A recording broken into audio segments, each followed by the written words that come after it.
Hello दोस्तों, आपका विकास classes studies में ऑनलाइन में आपका स्वागत है। आज हम आपको बताने वाले हैं कि कोरोना वायरस हमारे शरीर को किस प्रकार अपने घेरे में लेता है और किस प्रकार अपना प्रभाव छोड़ता है। तो दोस्तों, सबसे पहले मैं आपको बता दूं, जो सबसे पहले वुहान सिटी के कोरोना दिसंबर माह में स्टार्ट हुआ था। ये जो वुहान सिटी वाला कोरोना था, आज का जो कोरोना है इससे इसकी स्ट्रक्चर बहुत ज्यादा भिन्न है, बहुत ज्यादा बदली हुई है। तो सबसे पहले इसके लिए जानना जरूरी है कि साइंटिस्टों का क्या अनुमान है। यदि हम डॉक्टर तासुजी होंजो के हिसाब से बात करें, जो अमेरिका के बड़े चिकित्सक और सबसे बड़े साइंटिस्ट मेडिकल लाइन में अपना स्थान बनाए हुए हैं, और इन्होंने लगभग 40 वर्षों से जो एनिमल्स वायरस हैं उन पर अपने रिसर्च किए हैं। तो उनका ऐसा अनुमान है कि जो ये कोरोना वायरस अपना कहर बरपा रहा है, ये कोई नेचुरल कोरोना वायरस नहीं है, बल्कि ये आर्टिफिशियल एक साजिश के तहत बनाया गया वायरस है, जो अपनी चपेट में दुनिया भर के देशों को लिए हुए है। तो आज हम इस वीडियो के माध्यम से जानेंगे कि किस प्रकार कोरोना वायरस हमारे अंदर अपना प्रभाव छोड़ता है और किस प्रकार और कितने दिनों बाद इसका प्रभाव हमारे शरीर पर पूरी तरह जकड़ लिया जाता है। तो सबसे पहले आप स्क्रीन पर देख पा रहे होंगे कि हमने एक साइड में कोरोना वायरस बनाया हुआ है, और आज हम इसको इसके माध्यम से बताएंगे कि किस प्रकार ये हमारे शरीर को अपनी चपेट में लेता है। आप देख पा रहे हो, ये नोज है, और सबसे पहले ये हमारे नाक के बालों के अंदर से होकर हमारे ग्रसनी वाले भाग पर पहुंचता है, और इसी पार्ट के अंदर खुजली के साथ सिर दर्द होने लगता है, और इस भाग को बोलते हैं हम ग्रसनी। हमारे ग्रसनी पार्ट को ये सबसे ज्यादा प्रभावित करता है। उस समय इस कोरोना वायरस की ऐसी कंडीशन होती है कि ये अपनी असंख्या इस तरीके से बढ़ाता रहता है कि मान लीजिए आपके पास कोई साधारण वायरस है, और इसका जो डीएनए छिद्र है वो इस प्रकार टूटकर अलग अलग भागों में खाल खुजली खराश के साथ फैलता है और सिर में दर्द तेजी के साथ करता है। तो इसका जो ये पहला लक्षण होता है दोस्तों, ये लगभग 5 दिनों का होता है। यानी 5 दिनों में कोरोना वायरस चुपचाप बहुत ही नॉन एक्टिव तरीके से ये शरीर को अपने जकड़े में लेने का प्रयास करता है। और इसका सबसे पहला कदम जो होता है दोस्तों, वो हमारे फेफड़े होते हैं। तो इस नली के माध्यम से जो हमारी ट्रैकिया है, विंड पाइप होता है, उस पाइप के माध्यम से ये हमारे दोनों ओर के फेफड़ों के अंदर पहुंचता है।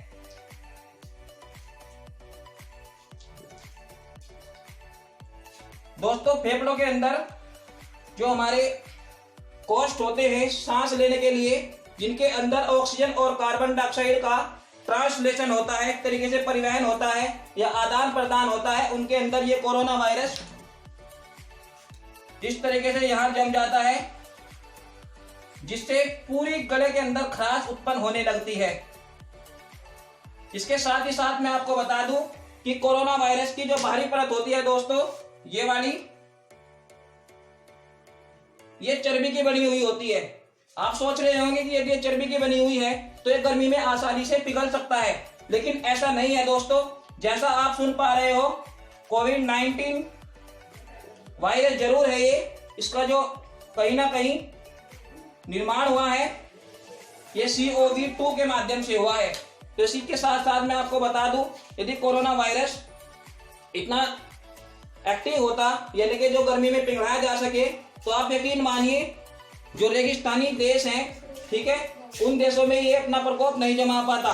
और इसी के साथ साथ मैं आपको बता दूं, जो स्विट्जरलैंड और ठंडे देश हैं, उनके अंदर भी ये अपना उतना ही प्रभाव दिखा रहा है जितना कि अन्य देशों में दिखा रहा है। तो हैरान करने वाली बात ये है दोस्तों कि ये जो कोरोना वायरस है, ये हमारे फेफड़ों को इस प्रकार चपेट में लेता है कि यहां से ऑक्सीजन और ब्लड का जब मिलन होता है, यानी कि हीमोग्लोबिन का और यहाँ ऑक्सीजन का जब मिलन होता है, तो हमारे हृदय के अंदर पहुंचकर और पूरी बॉडी में ये परिक्रमा कर लेता है। तो इसके लिए रास्ता बहुत ही आसान हो जाता है जब इसको मौका मिल जाता है पूरी बॉडी के अंदर घूमने का। तो उस वक्त दोस्तों ये हमारे शरीर को कमजोर कर देता है, जिससे बुखार होने लगता है, और लगभग 7 दिनों के बाद हमें इस वायरस का एहसास होने लगता है। स्टार्टिंग में दोस्तों हम इसे बहुत ही हल्के में लेते हैं, और देखते ही ये पूरा शरीर पर अपना अधिकार जमा लेता है।